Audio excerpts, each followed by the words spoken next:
जय श्री राम। रामनवमी भगवान विष्णु का 7वें अवतार श्री राम जी के रूप में हुआ था और रामनवमी का महान पर्व हम उनके जन्मदिन पे मनाते हैं। प्रभु श्री राम हिंदू धर्म के लिए पूजनीय है। सिर्फ हिंदू धर्म के लिए ही नहीं बल्कि सभी धर्मों के लिए प्रभु श्री राम आदर्श है। देश में ही नहीं पूरी दुनिया में प्रभु श्री राम का डंका बजता है। अगर हम सब प्रभु श्री राम के सिद्धांतों पर चलने लगे तो हमारे जीवन में जितनी भी कठिनाइयां हैं, उदासीनता है, वह स्वयं ही समाप्त हो जाएंगे। आइए हम एक कहानी के स्वरूप में प्रभु श्री राम के दर्शन के लिए चलते हैं। एक व्यक्ति को एक रात सपना आया।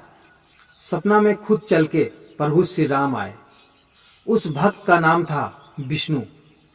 राम बोले, विष्णु मैं तुमको अपने जीवन में ले चलता हूं।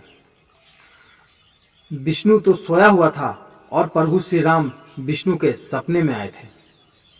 पर विष्णु में एक खराबी ये थी कि विष्णु शराब का सेवन बहुत करते थे, पर साथ ही साथ वो प्रभु श्री राम के एक नंबर वाले भक्त भी थे। फिर क्या था, प्रभु श्री राम अपने बीते हुए जीवन के बारे में बताने लग गए। प्रभु श्री राम ने कहा, जब हम और मेरे वानर सेना ने मिलकर लंका में युद्ध करने जा रहे थे, तब प्रभु श्री राम के मन में एक विचार आया था। मेरे पास वानर सेना हजारों में है और वहीं दूसरी तरफ रावण के पास लाखों में थे। ये चिंता का विषय तो था, पर विजय हमारी हुई। पता है क्यों? विष्णु ने कहा, प्रभु क्यों? प्रभु श्री राम ने जवाब दिया, हम लोग और हमारी वानर सेना युद्ध से पहले भोजन करते थे। भोजन में होता था फल फूल और जल। उस पर भी हमारे कई सेना ऐसे होते थे जो उपवास तक रहते थे और युद्ध करते थे।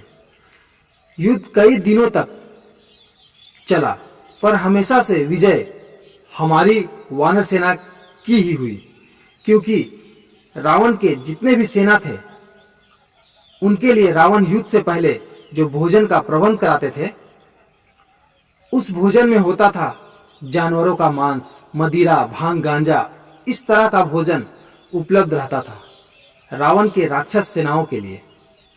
फिर प्रभु श्री राम ने कहा, रावण के पास क्वांटिटी था और हमारे पास क्वालिटी। हमारा एक सेना उनका 10 सेना के बराबर था। विष्णु ने पूछा, ऐसा क्यों प्रभु? आपका एक सेना और उनका 10 सेना के बराबर क्यों थे? प्रभु श्री राम ने उत्तर दिए, हमारी सेना के पास क्वालिटी था क्योंकि वानर सेना फल फूल और जल का सेवन करते थे और रावण के सेना मांस, मदिरा और नशा का सेवन करते थे। इसलिए हमारी विजय हुई और रावण का पराजय। फिर विष्णु ने प्रभु श्री राम से एक वचन दिया, आज के बाद मैं कभी नशा का सेवन नहीं करूंगा। प्रभु श्री राम ने कहा, रामनवमी आ चुकी है और सदियों से रामनवमी का जुलूस निकाला जा रहा है, पर मैं इससे खुश नहीं हूं, क्योंकि हमारे ज्यादातर भक्त जो होते हैं वो जुलूस के दिन मांस, मदिरा, भांग, गांजा का सेवन करते हैं। मुझे ये लगता ही नहीं कि ये हमारे वानर सेना है, मुझे लगता है कि रावण की सेना है।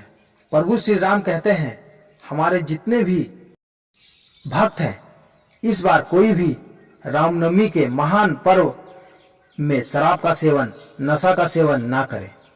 फिर सुबह हो जाती है। विष्णु को समझ में आ जाता है कि प्रभु श्री राम विष्णु से क्या कहना चाहते हैं, और साथ ही साथ विष्णु कहते हैं इस कहानी को हर राम भक्त तक पहुंचाया जाए, ताकि वो इस रामनवमी में प्रभु श्री राम के कहे बातों पर चले और नशा का सेवन ना करे।